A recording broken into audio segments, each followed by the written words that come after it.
بسم اللہ الرحمن الرحیم الحمد للہ رب العالمین العاقبۃ للمتقین والصلاة والسلام علی خیر خلقہ محمد وآلہ واصحابہ مبارک وسلم تسلیما کثیرا کثیرا. وتكرر الوجوب بتكرر الفطر بمنزلة تكرر وجوب الزكاة بتكرر الحول، لأن الوصف الذي لأجله كان الرأس سببا وهو المؤونة يتجدد بتجدد الزمان، كما أن النماء الذي لأجله كان المال سببا لوجوب الزكاة يتجدد بتجدد الحول، ويسير السبب بتجدد الوصف بمنزلة المتجدد بنفسه. وعلى هذا تكرر الغشر والخراج مع اتحاد السبب، وهو الأرض النامية في الغشر حقيقة بالخارج، وفي الخراج حكما بالتمكن من الزراعة.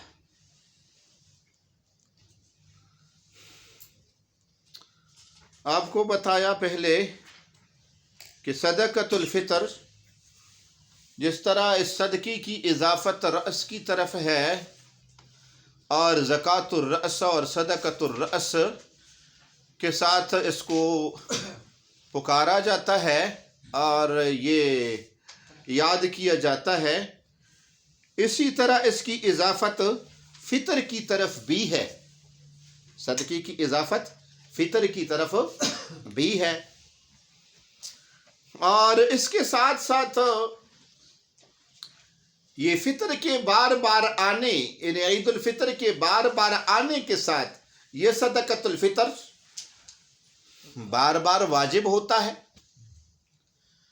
اب اس کے بار بار آنے کی وجہ سے اس صدقۃ الفطر کا بار بار واجب ہونا یہ بھی اس بات کی علامت ہے کہ یہ سبب ہو جائے، یہ فطر، یہ وقت عید الفطر یہ سبب ہو جائے اس صدقۃ الفطر کی واجب ہونے کے لیے.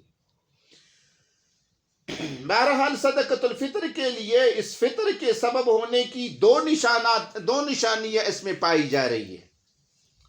ایک تو وہ اضافت والی نشانی، جس طرح اضافت والی نشانی وہ رأس میں پائی جا رہی ہے، اسی طرح فطر میں بھی وہ نشانی پائی جا رہی ہے.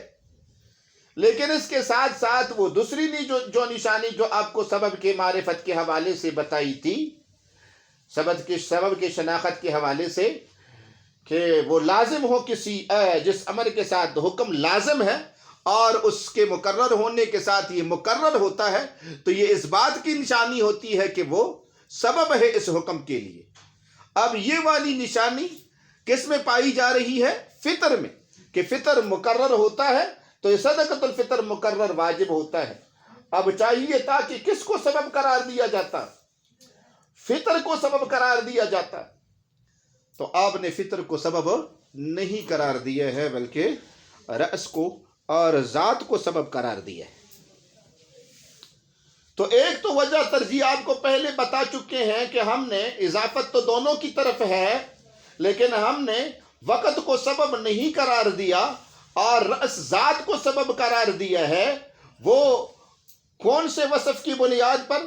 آپ نے حدیث میں وَابْدَأْ بِمَنْ تَعُولُ اس کا دار و مدار وہی کفالت پر رکھ دیا ہے، اور معونت اور کفالت کے وصف کے بنیاد پر یہ جو وصف ہے یہ رأس میں پایا جاتا ہے اور وقت میں نہیں پایا جاتا.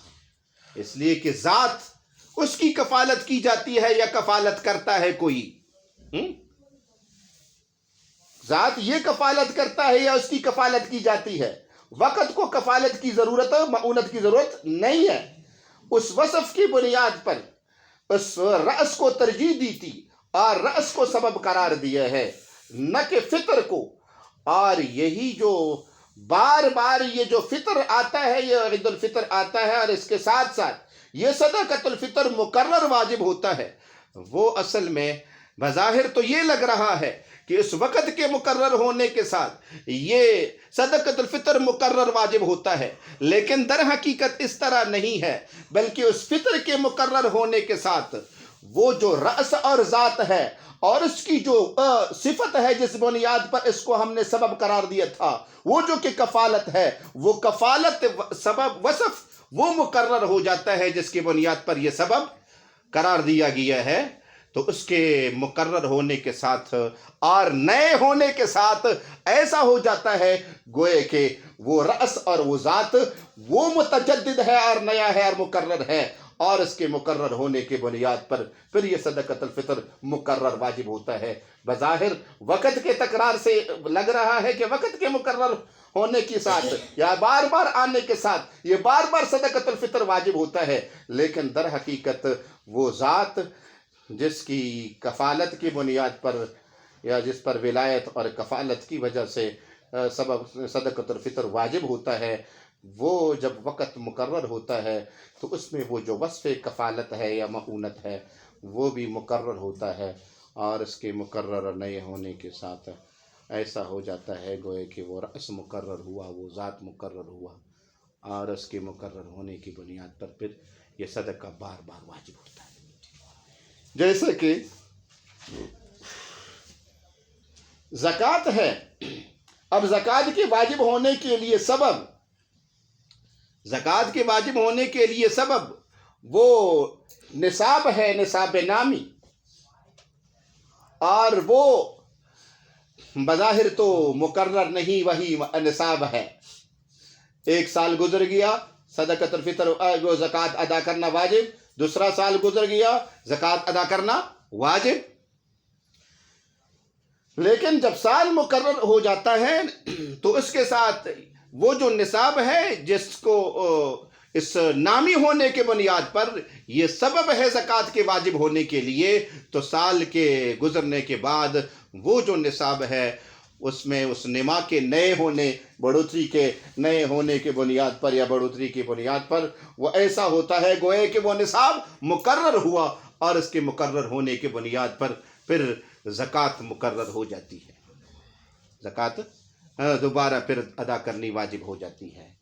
تو جس طرح زکوٰۃ میں وہ جو نصاب نامی ہے جو کہ سبب ہے، وہ سال کے مقرر ہونے کے ساتھ ساتھ وہ اس نصاب کا جو وصف ہے جو کہ نمار بڑھوتری ہے، وہ نئی ہونے کی بنیاد پر وہ نصاب وصف کے متقرر اور نئے ہونے کے ساتھ وہ نصاب گویا کہ متجدد اور متقرر ہو جاتا ہے، اور اس کے تکرار کی بنیاد پر پھر زکوٰۃ مقرر واجب ہو جاتی ہے۔ میں یہ پڑھوں وتقرر الوجوب، اور یہ صدقۃ الفطر کا جو وجوب مقرر ہوتا ہے بتقرر الفطر، فطر کے مقرر ہونے آنے کے ساتھ، یہ بمنزلت تقرر وجوب الزکوٰۃ، یہ ایسا ہے جیسے کہ زکوٰۃ کا وجوب مقرر ہو جاتا ہے بتقرر الحول، سال کے مقرر آنے کے ساتھ، بار بار آنے کے ساتھ زکوٰۃ بار بار واجب ہو جاتی ہے۔ تو اسی طرح یہاں پہ یہ صدقۃ الفطر بار بار واجب ہو جاتا ہے وہ عید الفطر کے بار بار آنے کے ساتھ۔ یہ کیوں؟ لأن الوصف الذي لأجله كان الرأس سببا، اس لیے کہ وہ وصف جس کی وجہ سے یہ رأس اور ذات کو ہم نے سبب قرار دیا تھا صدقۃ الفطر کے واجب ہونے کے لیے، جو کہ معونت اور کفالت والا وصف ہے، وہ اس صدقۃ الفطر یہ فطر کے بار بار آنے کے ساتھ وہ وصف یتجدد نیا ہو جاتا ہے، کفالت کا وصف وہ متجدد ہو جاتا ہے اور مقرر ہو جاتا ہے، اور اس وصف کے مقرر ہونے کے ساتھ، اس وصف کے مقرر ہونے کے ساتھ پھر وہ ذات مقرر ہو جاتا ہے گویا کہ، اور اس ذات کے پھر اس وصف کے تجدد کے ساتھ گویا کہ وہ ذات مقرر، تو پھر صدقۃ الفطر یتجدد، بہرحال وہ وصف متجدد ہو جاتا ہے، نیا ہوتا ہے بتجدد زمانے کے نئے ہونے کے ساتھ۔ کما ان النما الذی، جیسے کہ وہ بڑھوتری جس کی وجہ سے نصاب یہ سبب ہے زکوٰۃ کے واجب ہونے کے لیے، ان النما الذی لاجلہ کان المال سببا، جس کی وجہ سے مال یا نصاب سبب ہوتا ہے زکوٰۃ کے واجب ہونے کے لیے، وہ بڑھوتری یتجدد نئی ہوتی ہے بتجدد الحول، سال کے بار بار آنے کے ساتھ، اور وہ اس کے نئے ہونے کے ساتھ ایسا ہو جاتا ہے گوئے کہ نصاب مقرر ہے اور پھر زکوٰۃ مقرر۔ ویسیر السبب بتجدد الوصف، بتا رہے ہیں وہ سبب جو کہ نصاب ہے بتجدد الوصف، اس بڑھوتری کے نئے ہونے کے ساتھ، بمنزلۃ المتجدد بنفسہ، اس طرح ہو جاتا ہے گوئے کہ وہ نصاب نیا ہو گیا اور مقرر ہو گیا۔ اس طرح یہ جو سبب ہے صدقۃ الفطر کے واجب ہونے کے لیے، رأس جو ذات ہے یہ اس وصف کے نئے ہونے کے ساتھ جو کہ کفالت کا وصف ہے، یہ اس کے نئے ہونے کے ساتھ ایسا ہو جاتا ہے گوئے کہ وہ ذات نئی ہے اور وہ مقرر ہے۔ وَعَلَى هَذَا تَقَرُّرُ الْعُشْرِ وَالْخِرَاجِ، اور اسی طرح یہ عشر اور خراج کے واجب ہونے کا سبب وہ عرض نامیہ ہے۔ عشر کے واجب ہونے کا سبب کیا ہے؟ عرض نامی ہے، نامی زمین۔ اس طرح خراج کے واجب ہونے کا، فرض ہونے کا، واجب ہونے کا جو سبب ہے وہ نامی زمین، لیکن عشر کے واجب ہونے کا سبب نامی زمین ہے، وہ نامی زمین جو نامی ہو حقیقی پیداوار کے ساتھ، جو نامی ہو حقیقتاً حقیقی پیداوار کے سامنے آنے کے ساتھ۔ جب زمین میں فصل ہو جاتی ہے اور وہ فصل حقیقتاً وہ پیداوار وہ فصل آ جاتی ہے تو تب ہی پھر زکوٰۃ یہ عشر جو ہے وہ واجب ہو جاتا ہے۔ اب دیکھیں وہ زمین جو سبب ہے عرض نامیہ، وہ جو سبب ہے وہ تو سبب ایک ہی ہے، سبب عرض نامی جو خراج کی عشر کے واجب ہونے کے لیے وہ سبب زمین وہ ایک ہی ہے، لیکن اس کے وصف کے نئے ہونے کے ساتھ کہ ایک دفعہ پیداوار، ایک دفعہ ایک بر یعنی ایک سال یا ایک بر میں ایک یعنی سال جو ہے اس میں ایک فصل آ گئی ہے، پھر دوسرے سال پھر اس میں فصل آ گئی ہے، تو وہ زمین تو ایک ہی ہے، لیکن جس وصف نمو کی بنیاد پر یہ سبب بنا ہے عشر کے واجب ہونے کے لیے، وہ نیا نیا ہوتا ہے، وہ متجدد ہوتا ہے، وہ مقرر ہوتا ہے، تو یہ ایسا ہوتا ہے گوئے کہ زمین اس وصف کے نئے ہونے کے ساتھ گوئے زمین نئی ہو گئی ہے۔ سمجھ آ گئی؟ بہرحال عشر میں پھر حقیقتاً نامی ہونے والی بات ہوتی ہے کہ وہ حقیقی پیداوار ایک سال آ گئی پھر آ گئی، اور خراج والی صورت میں جو نامی ہوتا ہے زمین تقدیراً کہ وہ زمین کے اندر فصل کھیتی لگانے پہ قادر ہوں، اور یہ قادر ہونے کی بنیاد پر پھر یہ سبب بن جاتا ہے اس خراج کے واجب ہونے کے لیے۔ اب جب بار بار یہ قدرت علی الزراعہ یہ وصف متجدد ہوتا ہے تو اس کے متجدد ہونے کے ساتھ وہ زمین وہ متجدد ہو جاتی ہے، اور اس کے تجدد کی بنیاد پر پھر بار بار یہ خراج واجب ہوتا ہے۔ وعلی ھذا تقرر العشر، اور اسی پر عشر کا مقرر واجب ہونا ہے، خراج کا مقرر واجب ہونا ہے، مع اتحاد السبب، باوجود سبب کے ایک ہونے کے، وہو الارض النامیہ، اور وہ نامی زمین ہے، لیکن عشر میں حقیقتاً نامی حقیقی پیداوار کے ساتھ، فی العشر حقیقتاً بالخارج، حقیقتاً نامی پیداوار کے ساتھ، وفی الخراج، اور خراج میں نامی حکماً نامی کس کے ساتھ؟ بالتمکن من الزراعہ، کھیتی کرنے پر قادر ہونے کے ساتھ ہو۔ جی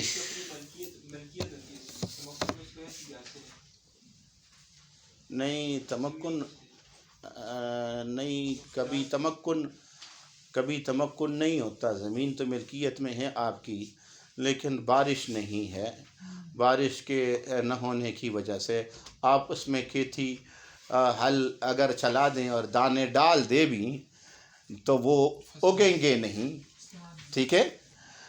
قادر ہونے والی بات یہ ہے کہ آلات بھی اس کے پاس ہوں کھیتی کرنے کے، اور اس زمین میں بھی وہ صلاحیت ہوں اس کھیتی کرنے کی، اور اس کے باوجود اگر قادر ہے اور پھر یہ کھیتی کرے یا نہ کرے اس پر خراج دینا، ٹیکس دینا، وہ پھر ذمہ پہ واجب ہوگا۔ سمجھ آ گئی؟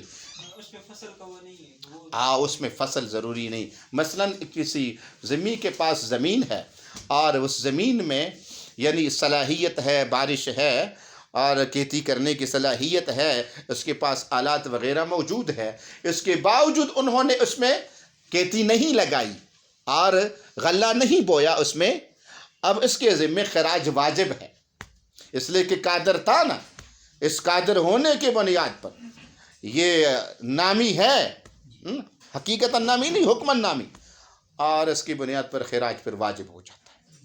یہ والی بات سمجھ آ گئی؟ اب زمین ایک ہی ہے، لیکن وہ جو قدرت علی الزراغہ والے اس وصف کی بنیاد پر یہ سبب بن گئی ہے اس خراج کے واجب ہونے کے لیے، وہ زمین کا وہ وصف وہ نیا ہوتا ہے بار بار، اور اس کے نئے ہونے کے ساتھ وہ یہ زمین نئی ہو جاتی ہے اور مقرر ہو جاتی ہے، اور اس کے مقرر ہونے کے ساتھ پھر وہ حکم، وہ جو خراج ہے وہ بار بار واجب ہو جاتا ہے۔ یہ والی بات آپ کو سمجھ نہیں آئی؟ آ گئی ہے؟ آگے میں پڑھوں گا، آپ توجہ رکھیں۔ یہ باتیں آپ کو سمجھ نہیں آئی ہے تو پھر بتا دیں، سمجھ آ گئی ہے؟ چل، فصل فی العزیمت والرخصہ، یہ فصل عزیمت اور رخصت کے بارے میں قائم کیا ہے۔ عزیمت کا معنی کیا ہوتا ہے؟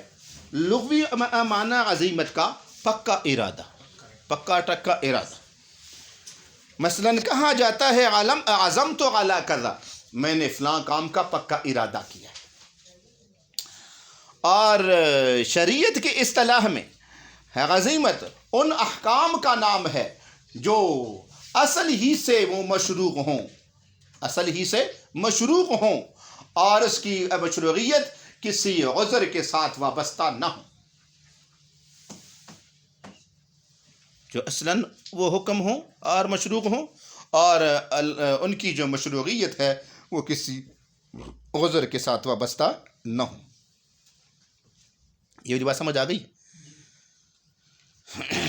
بل یکون حکما اصلیا شرع ابتداء من اللہ تعالی، بہرحال چاہے پھر آگے عام ہے، چاہے معمورات کی قبیل میں سے ہوں، چاہے چھوڑنا اس کا مطلوب ہو، اور محرمات کی قبیل میں سے ہوں۔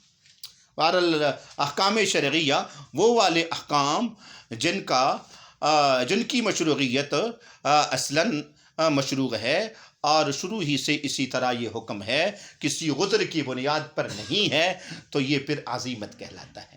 لیکن وہ حکم، وہ والے احکام شرعیہ جو شروع ہی سے اصلاً یہ حکم نہیں ہوتا، بلکہ کسی عذر کی بنیاد پر یہ حکم ہوتا ہے۔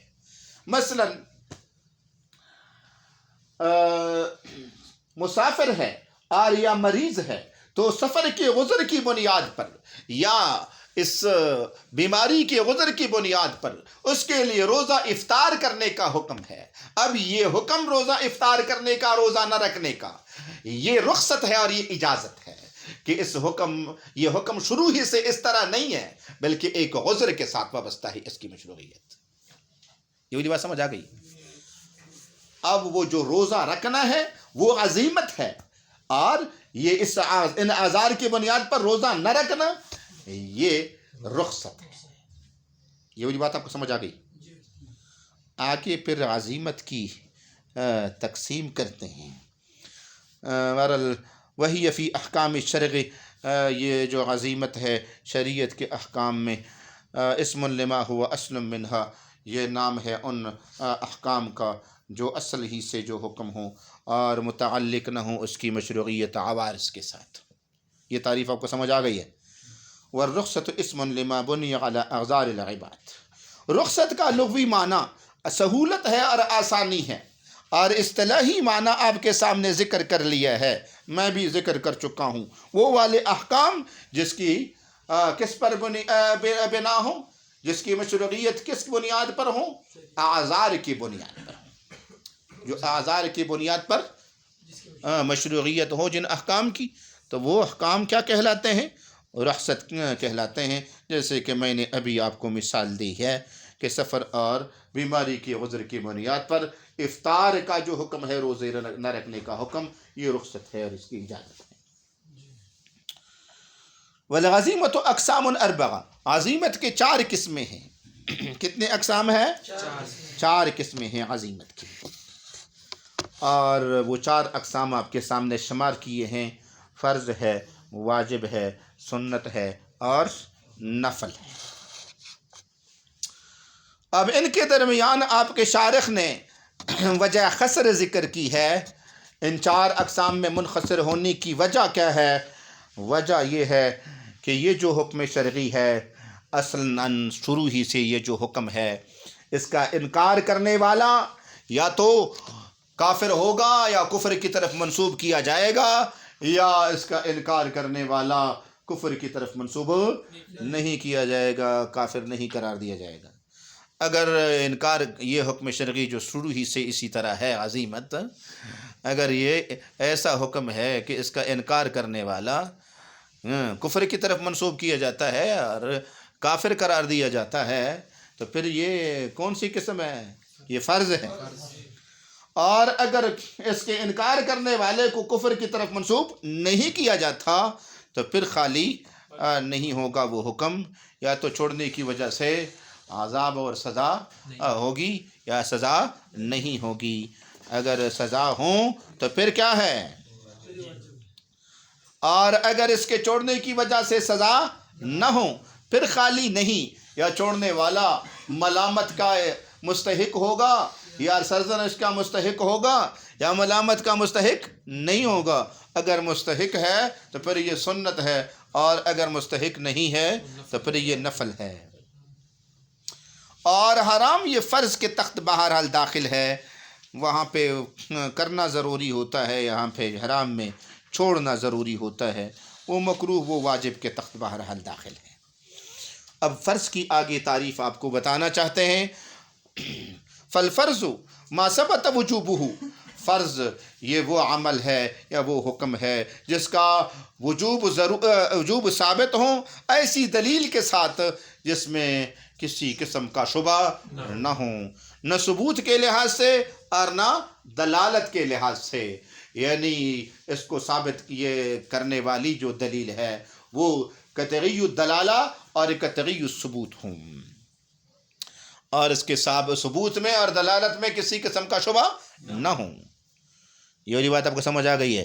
اس کی مثال دی ہے جیسے کہ ایمان ہے، باری تعالیٰ پہ ایمان لانا ہے، اور نماز ہے، زکوٰۃ ہے، صوم ہے، حج ہے، یہ والے جو ارکان ہیں ان کی جو یہ فرض ہے اور ان کی جو فرضیت ہے، ان کا جو وجوب ہے، ایسے دلائل کے ساتھ ثابت ہے جس میں کسی قسم کا شک اور شبہ نہیں ہے، نہ ثبوت میں اور نہ دلالت میں۔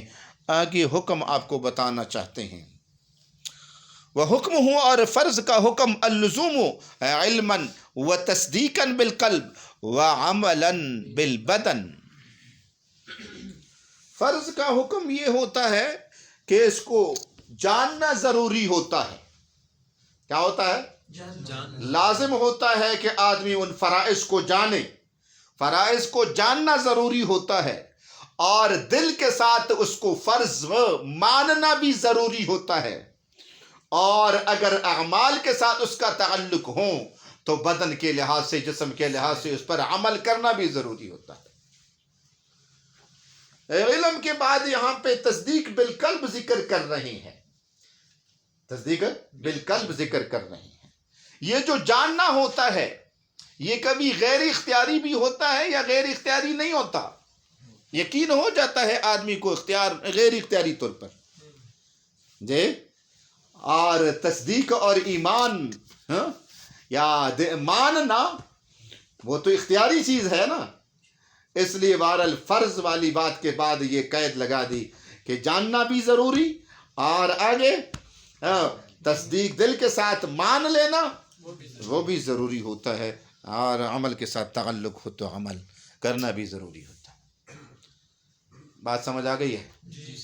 ایمان وہی تصدیق بالقلب کا نام ہے، وہ ایک منطقی علم ہے نا، جاننا ہے، اس میں تو ماننا نہیں ہوتا نا، وہ تو کفار کو بھی حاصل ہی تھا نا، آپ کے صداقت کا یقین تو تھا، یغرفونہ کما یغرفون ابناءہم، جانتے پہچانتے تو تھے ان کا برحق ہونا، ان کو یقینی طور پر معلوم ہی تھا، لیکن ماننے والی بات نہیں تھی، ماننے والے نہ ہونے کی وجہ سے پھر ان کو مسلمان نہیں۔ بہرحال حتیٰ اسی پر آگے تفریع ذکر کرتے ہیں اس حکم کا پہلے والے حصے پر کہ اس کو جاننا اور ماننا ضروری ہوتا ہے۔ حتیٰ یکفر جاحدہ، اگر نہیں مانتا تو نہ ماننے کی وجہ سے پھر انکار کرنے والا کیا کیا جاتا ہے؟